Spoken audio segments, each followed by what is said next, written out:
August 7, 1942. The Solomon Islands. A few minutes after 1 o'clock in the afternoon, somewhere between Rabaul and the chaos of an amphibious landing, nobody on the Japanese side had been warned about. 18 Mitsubishi Zeros from the Tainan Air Group reached the airspace over the southern coast of Guadalcanal and looked down on a sight that was supposed to be impossible. American transport ships, American destroyers, American Marines on the beach.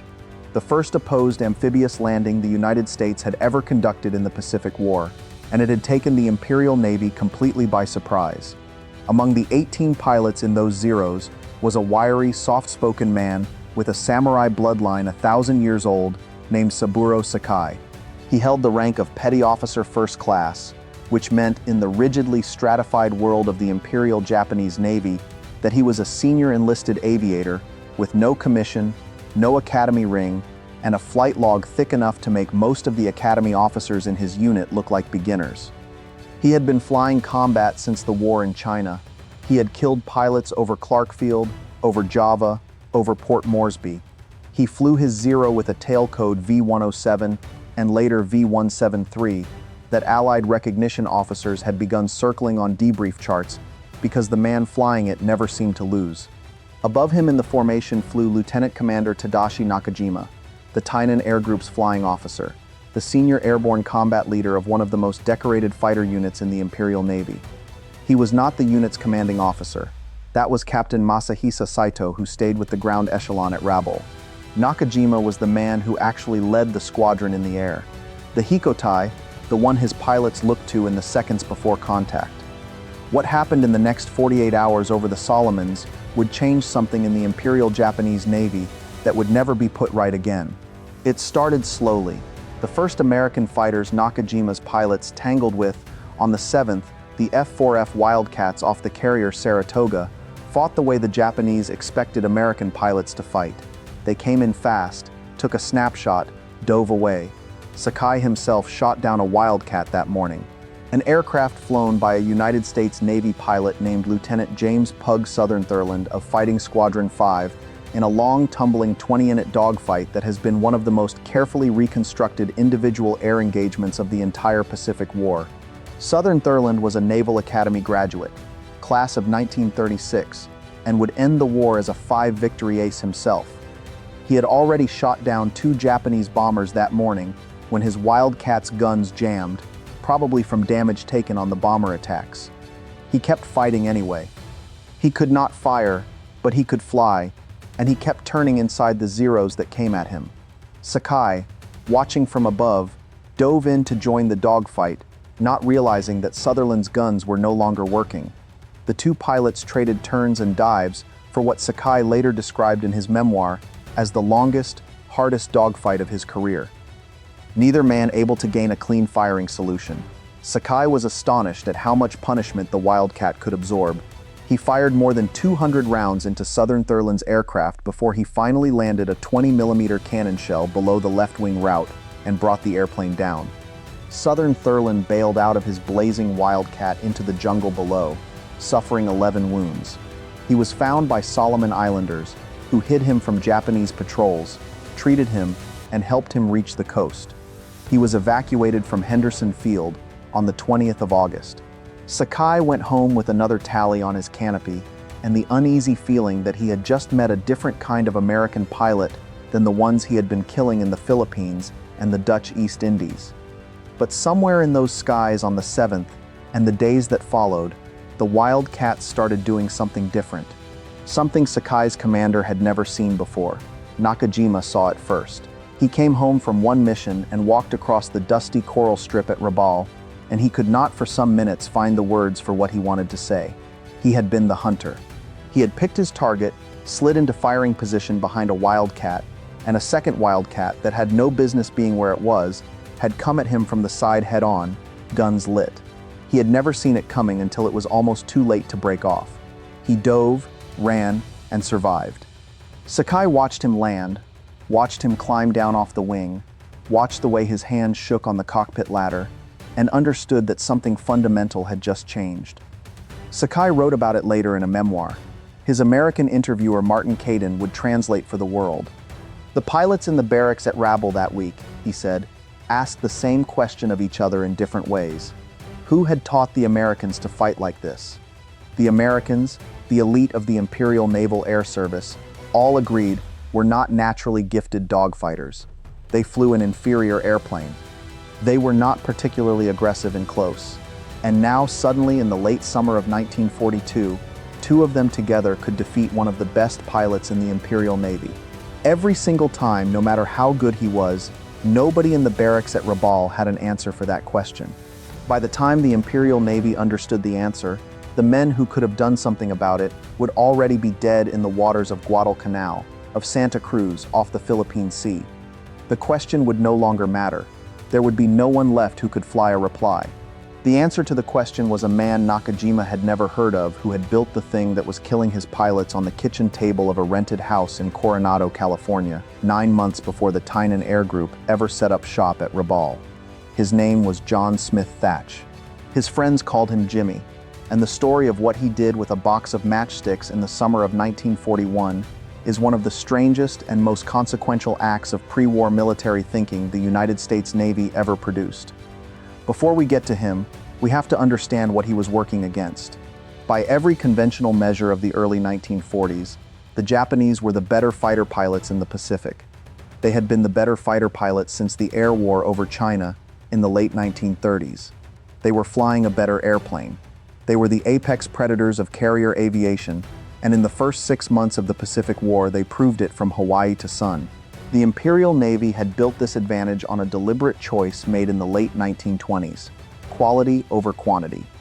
Beginning in 1930, the Navy launched the Yokorin program, the Flight Reserve Trainee Program, which took young Japanese boys aged 15 to 17 and put them through one of the most rigorous flight training pipelines in the world. The selection was savage. In 1937, when 500 sailors applied for the equivalent program for non-commissioned officers, 70 were accepted and 25 graduated. Sakai himself was one of those 25. He had earned a silver watch presented to him by Emperor Hirohito for graduating first in his class at Tsuchi. He had been one of the top fighter pilots in the empire by the time he was 23 years old. Men like Sakai trained constantly. They drilled in deflection shooting until they could put a burst into a target the size of a dinner plate from 300 meters. They learned to land on a pitching carrier deck in heavy weather, to read the surface wind off the ocean from 5,000 feet up, to fly at night without instruments. The doctrine they were taught held that the dogfight was at heart a duel between samurai. The pilot who flew best, who saw first, who shot truest, won. The pilot who did not, lost. There was no other category. The aircraft they were given matched the doctrine. The Mitsubishi A6M Type 0, designed under Chief Engineer Jiro Horikoshi and entering service in 1940, was a machine built around a single principle. It would outturn anything in the sky. To achieve this, the Mitsubishi designers stripped weight from the airframe with a fanaticism that bordered on religious. They removed the armor plate behind the pilot's seat. They removed the self-sealing rubber lining from the fuel tanks. They thinned the wing skin. They used a magnesium aluminum alloy so light and so brittle that a Zero could be punched into pieces by hits that a heavier American fighter would absorb without complaint. In exchange for this fragility, they got an aircraft that could climb at over 3,000 feet per minute, turn inside any Allied fighter then in service, and engage at ranges no other carrier fighter in the world could match. The Zero could fly a combat radius of more than 500 nautical miles, a figure that made Allied planners refuse to believe their own intelligence reports when they first saw it. The result? When this aircraft and these men met the Allied air forces in December of 1941, was carnage. The Pearl Harbor Strike Force comprised roughly 770 aircrew, of whom a small fraction were lost. In the Philippines, in Malaya, in the Dutch East Indies, in the Great Indian Ocean raid that drove the Royal Navy out of Southeast Asia, Zeros tore through Brewster Buffaloes and Curtiss Warhawks and Hawker Hurricanes with a kill ratio that approached 12-1. By April of 1942, an Allied pilot who attempted to dogfight a Zero was understood in every Air Force flying against the Japanese to be a dead man. Standing orders in some American squadrons specifically forbade pilots from turning with a Zero under any circumstances. The recommended counter was to dive, run, and hope for clouds. This was the world that John Smith Twaich was looking at in the spring of 1941, when 6 months before Pearl Harbor, he was given command of Fighting Squadron 3 at Naval Air Station North Island in San Diego. He had just turned 36. He went by Jimmy because an older brother named James had been at the Naval Academy ahead of him, and the upper-assman had hung the nickname on him before he could shake it. He was tall, lanky, soft-spoken, with a slow Arkansas draw. He was not, by the standards of the pre-war Navy, a brilliant officer in the way the term was usually meant. He had not topped his class at Annapolis. He had not made his name with daring stunts. What he had was a quality that was quieter and harder to see. He thought about problems all the way down until they came apart in his hands. In September of 1941, a document landed on his desk that would change everything. The Fleet Air Tactical Unit Intelligence Bulletin of September 22nd contained a description of the Mitsubishi Zero, pieced together from observations by the American volunteer group, the Flying Tigers, who were already flying combat against Japanese aircraft over China.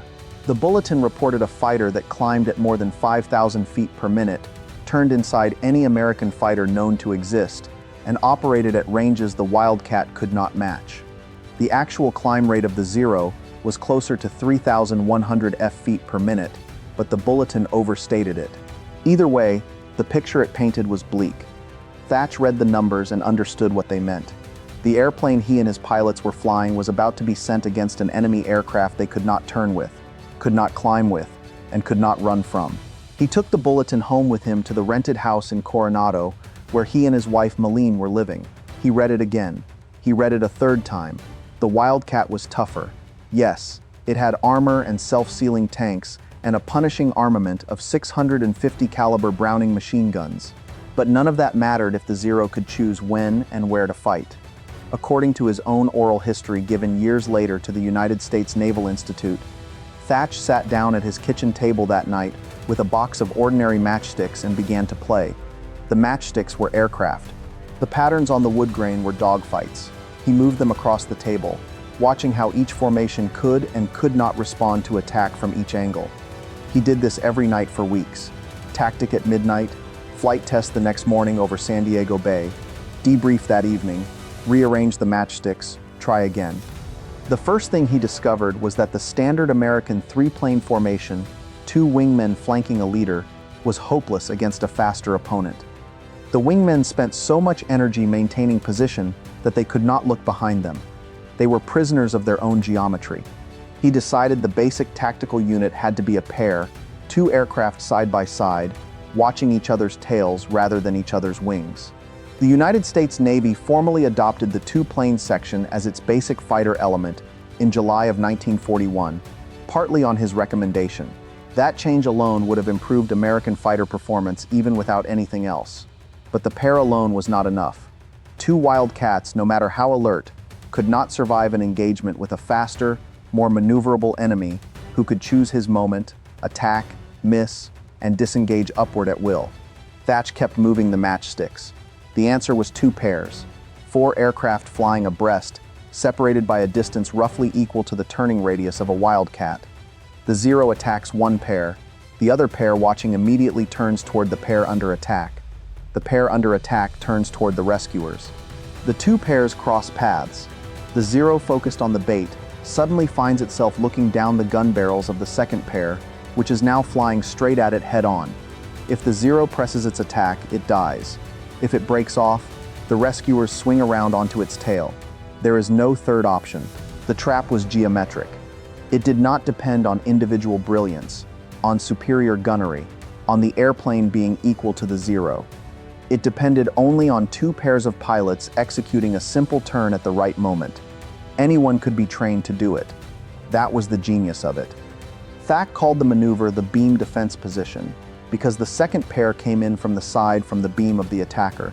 He used that name in his official correspondence. The pilots in his squadron called it something simpler within weeks. They called it the weave because that was what it looked like from the air. 2 pairs of fighters weaving in and out across each other's flight paths like threads in a loom. The name that would stick, the Thack Weave, was given to it the following year by his close friend, and Lieutenant Commander James Flatley. He knew before he tested it in the air that something this strange had to be proven. So in the autumn of 1941, he set up an experiment that has become legendary in the history of American naval aviation. He called on his second section leader, a young Irish-American ensign named Edward Henry Butch O'Hare, who would within months become the Navy's first ace of the Pacific War and the first naval aviator to receive the Medal of Honor in World War II. O'Hare was 27 years old, the son of a Chicago lawyer with a complicated past, a graduate of Annapolis class of 1937, and one of the most naturally gifted pilots VF-3 had. Thach had picked him as second section leader because he wanted his sharpest aviator playing the attacker. The point was to see whether the Weave could survive against the best. Thach explained what he wanted. O'Hare would lead a flight of Wildats playing the role of attackers flying at full power. Thach himself would lead a flight playing the role of defenders, flying the beam defense position with their throttles wired down to half power, simulating the performance handicap of fighting a faster Japanese opponent. The throttle wires were a small detail with large consequences. They locked the defenders' engines at half their available output, which meant the defenders could not simply outrun their problems. They had to solve them with geometry alone. They went up over San Diego Bay. O'Hare attacked from above. He attacked from astern. He attacked from every angle and altitude he could think of. Every single time with their throttles wired to half their available power, Thach's defenders either ruined his attack or maneuvered into position to shoot back. After they landed and taxied back to the line, O'Hare climbed out of his cockpit, walked over to Thach with his flight helmet still on, and said the words that became the founding scripture of American carrier fighter doctrine. "Skipper," he said, "it really worked. I couldn't make any attack without seeing the nose of one of your airplanes pointed at me." That had done it on a kitchen table with matchsticks months before he would ever see a Zero in the air.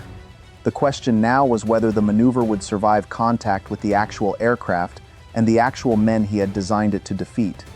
The answer would come in June of 1942, in the deepest and most consequential carrier engagement of the Pacific War midway, the morning of June 4, 1942. The American carrier Yorktown launched its strike group around 8:40 in the morning. 6 F-4F Wildcats of Fighting Squadron 3, led by Jimmy Tharch himself, were the only fighter escort for 12 Douglas Devastator torpedo bombers of Torpedo 3, with dauntless dive bombers of Bombing 3 following. 6 fighters to cover an entire torpedo squadron and an entire dive bomber squadron against the most dangerous fighter air arm in the world. Thach had to revise his formation in the air because 6 aircraft was not divisible into 2 pairs of 2 pairs. He took Ensign Robert Allen Murray Dibb, called Ram, by everyone in the squadron as his wingman. Dibb had only joined VF-3 a few weeks earlier. He was 21 years old, a recent graduate, untested in combat, and his familiarity with the Weave consisted of one rushed practice session with Thark a few days before. Thach paired Lieutenant Junior Grade Brainerd Tucker McComa, on loan from VF-42, with Ensign Edgar Bassett, also from 42. McMumba's radio was out, and he had never been formally trained in the Weave, a fact that would matter in the next half hour. The remaining 2 Wildcats, flown by machinist Tom Cheek and Ensign Daniel Scheide, were detached as low cover for the slow torpedo planes. Approaching the Japanese fleet, the small American formation was bounced by Zeros of the Japanese Carrier Combat Air Patrol. Bassett's Wildcat was hit on the first pass, slanted toward the water, and burst into flames. He was killed. McComa's Wildcat was stitched by fire as well, but stayed in the air. Thach found himself with 3 serviceable fighters against a Zero combat air patrol that the official Naval Aviation Museum count puts at between 15 and 20 aircraft over his immediate engagement. McComa's silent radio meant Thach could not coordinate with him by voice. He had a few seconds to decide what to do. What he did is one of the most remarkable acts of small unit leadership in the history of fighter combat. He waved Dibb out wide to the right. He instructed Dibb by hand signals across the cockpit gap to act as a section leader. Then he ordered McCumber to follow Dibb. The Zeros pounced on Dibb almost immediately, exactly as Thach had wanted. Dibb radioed for help and turned hard back toward Thach. That turned into him. McComa, not knowing what was happening, but doing what he was told, followed. Thach pulled his Wildcat under his wingman, lined up the underside of the pursuing Zero in his sights and squeezed. The 50 caliber rounds opened a line of holes from the engine cowling back along the fuselage. The Zero shed pieces of its cowling and burst into flame. Then he did it again and again. The Zero pilots, trained from their first day at Tsuchiura to think of the dogfight as a one-against-one duel, kept committing to the bait. Each time the second Wildcat was already pointed at them by the time they understood what was happening. A few Zeros tried to follow Dib through the weave instead of breaking off, and were shot down by Thatch as they passed in front of him. One Zero pilot attacking Maka made the mistake of failing to follow his target through the turn, slowed up to correct his aim, and was killed by Thatch in passing. By the time the Japanese broke contact, and the surviving Wildcats turned for the Yorktown, VF-3 had been credited with multiple confirmed Zero kills for the loss of Bassett. Thatch personally claimed 3. Dib claimed 1. Makoma, frustrated and breaking formation in the heat of it, claimed a probable cheek, and Shetty, in the lower section fighting their own separate engagement, accounted for at least one more Zero between them. 6 Wildcats outclassed, going up against the most feared fighter pilots in the Pacific, with one of their pilots dead in the first 30 seconds, and another of their radios out. They had bloodied the Japanese Carrier Combat Air Patrol and walked away with 5 of their 6 surviving aircraft. Thatch himself, when he sat down in the Yorktown's ready room that evening to write his report, was modest to the point of self-deprecation. The truth, he wrote, was that any success against the Japanese Zero fighter was not due to the performance of the Wildcat, but to the comparatively poor marksmanship of the Japanese, the stupid mistakes made by a few of their pilots, and the superior marksmanship and teamwork of some of his own. He was understating it. The men around him had executed on a hand signal, with one of them having never trained in the maneuver, the tactic he had spent 6 months building on a kitchen table 8 months earlier. If the story stopped at Midway, the weave would be a curiosity in the memoirs of one squadron. What makes it a tactical revolution is what happened next. Within weeks, the maneuver had spread across the United States Navy and Marine Corps fighter community. Lieutenant Commander James Flatley, who had been executive officer of VF-42 at Coral Sea and was now forming Fighting Squadron 10 on the carrier Enterprise, the Grim Reapers, picked it up and began drilling his pilots in it. He sent Thatch a personal note. "I am calling it the Thwavy for your information." Flatley used it himself at the Battle of the Santa Cruz Islands in October of 1942, when his division of 4 Wildcats was engaged by Zeros from the Japanese carrier Juno. One of the Japanese pilots, Lieutenant Yoshio, made several attack runs against Flatley's section, found himself looking down the guns of a second Wildcat each time, and finally gave up. Marine pilots flying off the rough coral airstrip at Henderson Field on Guadalcanal. Men who slept in tents and drank water out of cut-down oil drums and lived through the nightly bombardments of the Tokyo Express started using the weave against the Tainen Kokutai Zeros from Rabaul. Henderson Field had been a Japanese airstrip until the Marines took it in the first days of the campaign and named it after Major Lofton Henderson, the Marine dive bomber leader killed at Midway. The pilots who flew the worn-out Wildcats off Henderson called themselves the Cactus Air Force, after the radio code name for the airfield. They were chronically short of spare parts, fuel, and pilots. They were chronically outnumbered. By late 1942, every Wildcat squadron in the South Pacific had some version of the weave in its tactical playbook. Joe Foss, the Marine ace who would end the Guadalcanal campaign with 26 confirmed kills and a Medal of Honor, used variants of it. Even dauntless dive bomber crews adopted it on their return runs from carrier strikes because 2 of them flying the weave gave their rear gunners clean shots at any Zero pursuing the other. The maneuver scaled. It worked between fighters. It worked between bombers. It worked between mixed flights. As long as 2 aircraft would commit to watching each other's tails, the geometry of the trap held. Which brings us back to Saburo Sakai, back to the barracks at Rabaul, back to the question nobody could answer. The day after his commander, Tadashi Nakajima, first encountered the weave, Sakai himself encountered the limit of what a single Zero could do against American teamwork. On the 7th of August, late in the afternoon over the channel between Guadalcanal and Tulagi, he spotted a flight of 8 aircraft below him at about 7,800 feet. He took them for Wildcats. He dove. He picked the lead aircraft and lined up a deflection shot. He was wrong about what he was looking at. They were not Wilds. They were Douglas Dauntless dive bombers from a mixed flight of Bombing 5 and Bombing 6 off the carrier Enterprise. Each of them had a rear gunner with a fixed machine gun mount aimed straight back over the tail. The aircraft Sakai had picked was flown by Ensign Robert Sewar of Bombing 6. Its rear gunner was Aviation Ordnanceman Second Ass Harold L. Jones. Sakai opened fire. Jones returned it. A burst from the back seat shattered Sakai's canopy. A .30 caliber bullet creased his skull, blinded him in the right eye, and paralyzed the left side of his body. The Zero rolled inverted and started down toward the ocean. Sakai with one eye, partial paralysis, blood pooling in the cockpit, and no canopy pulled out of the dive. The cold air at altitude woke him up enough to think. He was 400 meters from home with a head wound, and he chose not to die. He flew his 0560 nautical miles back to Rabaul, navigating by the volcanic peaks he had memorized from earlier missions in a 4-hour and 47-minute flight that has no equal in the history of single-seat aviation. He nearly crashed into a line of parked Zeros on his approach. He circled the field 4 times with the fuel gauge reading empty. He landed on his second attempt and insisted on making his mission report to his superior officer before he would let the medics put him in a stretcher. His friend Hiroshi Nishiwa, the Tainan's top ace, physically removed the waiting driver and drove Sakai to the unit surgeon himself. Sakai survived. He lost most of the vision in his right eye permanently. He spent 5 months in Yokosuka Naval Hospital and then a year as a flight instructor watching teenage pilots wreck themselves on the takeoff roll because the Japanese training pipeline had been shortened to keep up with combat losses. Then, against medical advice, he talked his way back into combat in 1944 and flew Zeros over Oima and the home islands until the war ended. He had been a petty officer first class on the day he was shot. He was promoted to warrant officer in November of 1943. He would not see the rank of Ensign until late in the war.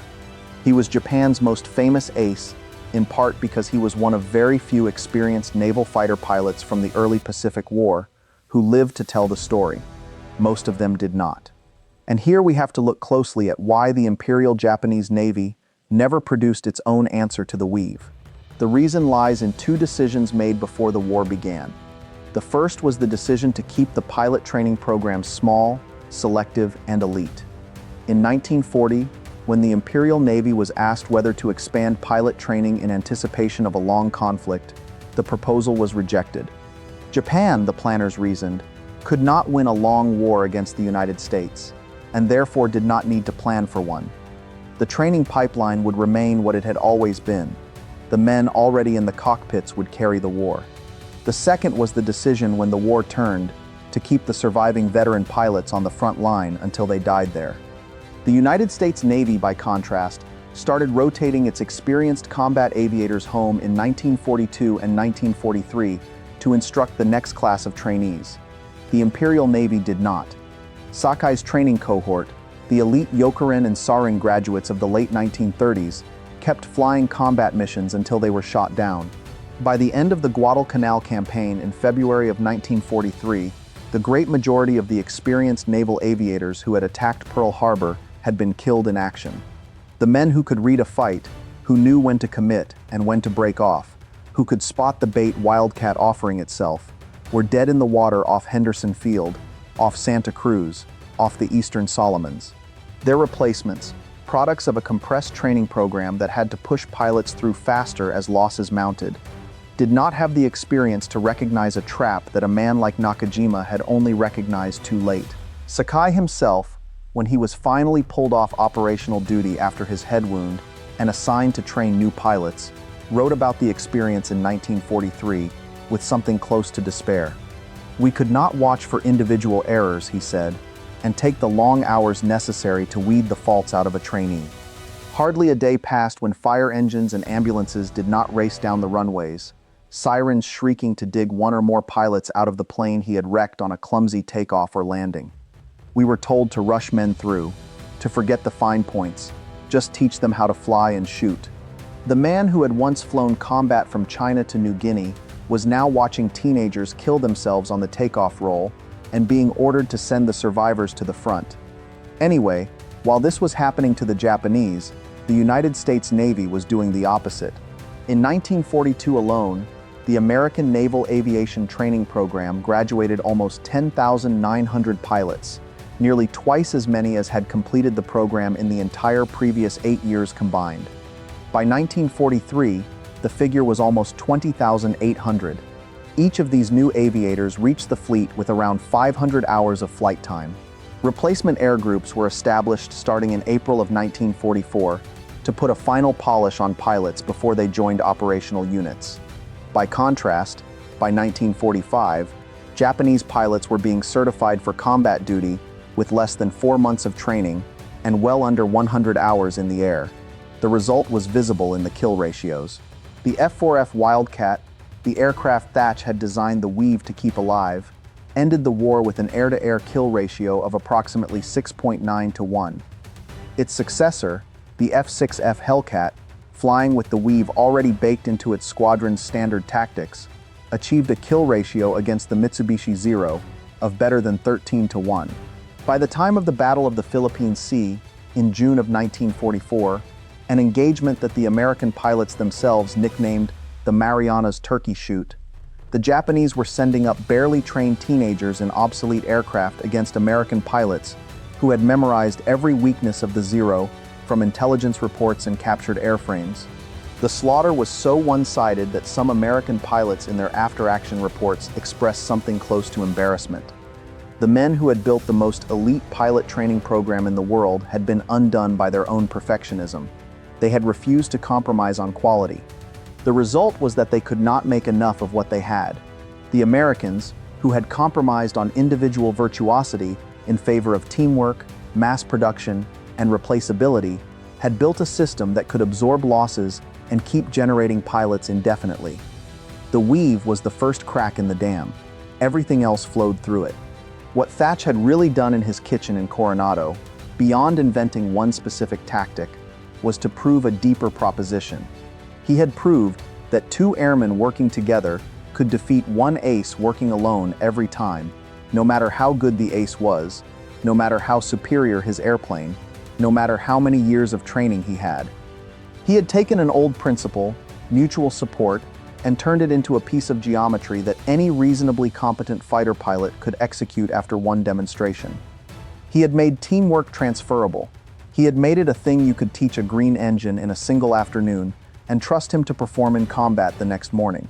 That was what the matchsticks on the kitchen table had actually accomplished.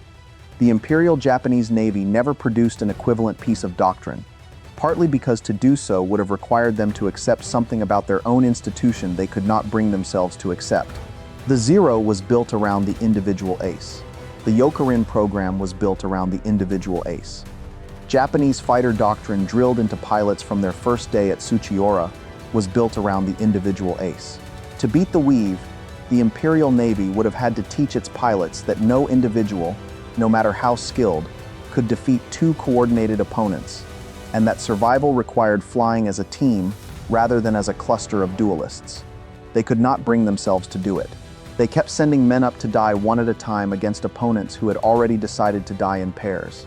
The verdict on the Pacific Air War, the honest one, is not that the Americans were better individual pilots than the Japanese.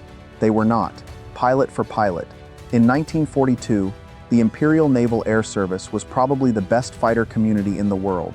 The verdict is that the Americans had stumbled into a better system, a doctrine that did not depend on the exceptional individual married to a training pipeline, that did not depend on the exceptional individual married to an industrial base, that did not depend on the exceptional individual.